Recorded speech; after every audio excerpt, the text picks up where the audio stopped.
Assalamualaikum warahmatullahi wabarakatuh. Kembali lagi dengan saya Ustazah Maharani di pembelajaran Pendidikan Pancasila dan Kewarganegaraan.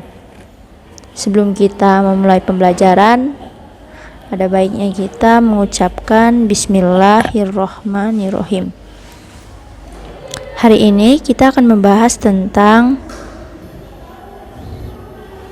bentuk dan prinsip kedaulatan negara Republik Indonesia.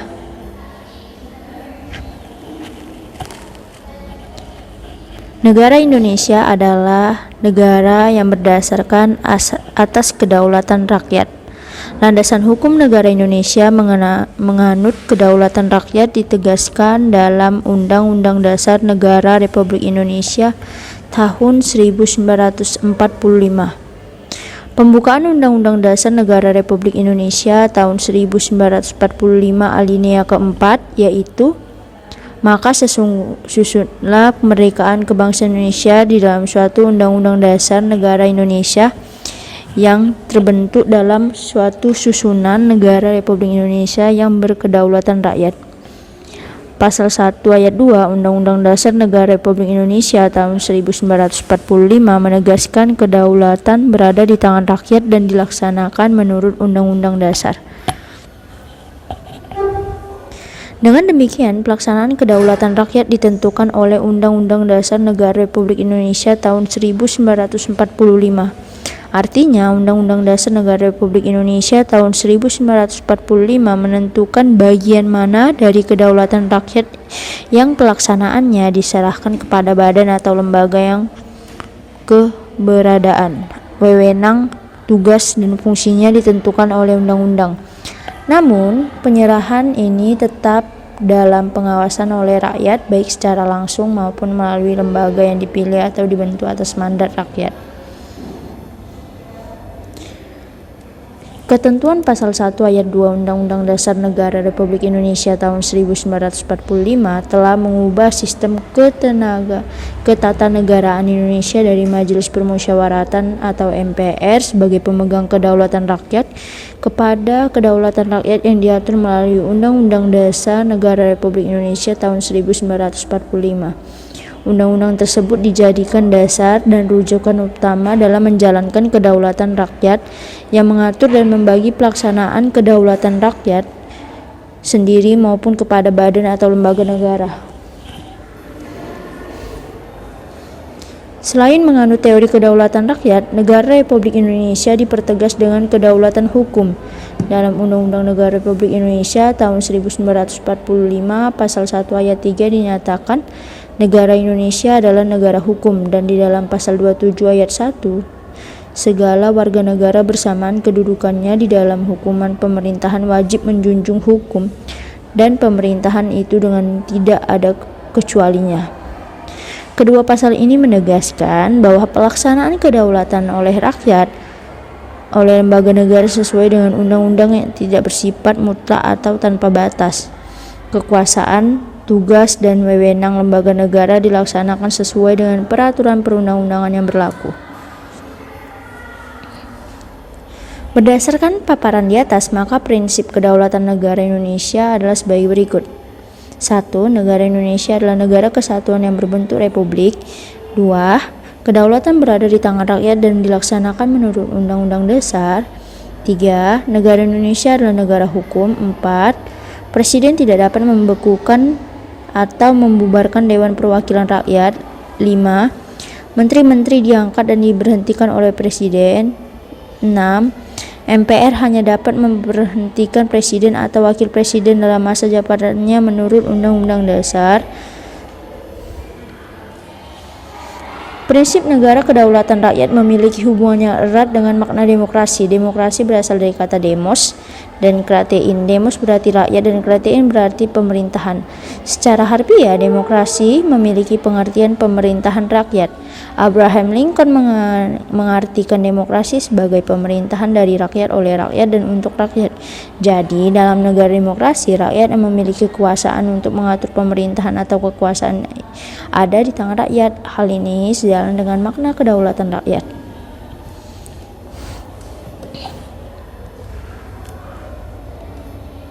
Dalam perkembangan demokrasi mengalami pasang surut. Hal ini ditandai adanya beberapa istilah demokrasi yang menunjukkan bentuk pelaksanaan sistem pemerintahan demokrasi di suatu negara. Budiarjo 2003 mengemukakan sejumlah syarat dasar untuk terselenggaranya pemerintahan demokratis di bawah rule of law sebagai berikut. 1. Perlindungan konstitusional. 2. Badan kehakiman yang bebas tidak memihak. 3. Pemilihan umum yang bebas. 4. Kebebasan untuk menyatakan pendapat. 5. Kebebasan untuk berserikat atau berorganisasi dan beroposisi. 6. Pendidikan keluarga kenegaraan. Kita telah mengetahui bahwa negara Indonesia adalah negara yang berdasarkan demokrasi Pancasila. Demokrasi Pancasila memiliki makna demokrasi yang dijiwai oleh nilai-nilai Pancasila sebagai satu kesatuan.